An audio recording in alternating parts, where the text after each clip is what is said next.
रानी आउ राजू दी जन को बहुत भल पाउथिबे किंतु दिने रानी रो बापा ताकू नेकी राजू पाखु आसबे आ हाथ जोड़ी की कहिबे पुओ प्लीज तमे मो झियो को छाड़ी दियो मु ता पई गोटे भल पुओटे देखिछि ता सहित ही मो झियो रो फ्यूचर ब्राइट अछि प्लीज तमे मो झियो को छाड़ी दियो। रानी किंतु कहबो राजू तमे काहारो भी ड्रामा कथा सुननी मु तुमको ही बाहा हेबी। राजू कहबो आलो पागेली मु तते नेकी बहुत प्राउड फील करूची तो भलिया झियो आजिका टाइम रे मते मिलिबेनी किंतु थरे देखे बुढ़ा बापा को जे कि ता झियो रो भविष्य को नेकी मो आगे हाथ जोड़ी की छिड़ा हेछि मु केमती एते निष्ठुर हो जिवि जा तो बापा जो ठीक कर बाहे जा। रानी रो बाहाघर रो 4 वर्ष पर रानी राजू सहित देखा हबो कहबो दानवीर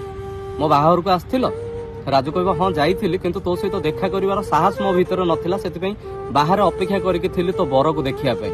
बरजात्री आसिले मते भारी कष्ट होउथाय कांदो भी लागुथाय किंतु मु बरजात्री भीतर को पळेई। रानी कहबो बरजात्री भीतर को जाई कि तमे करथुलो कोन राजू कहबो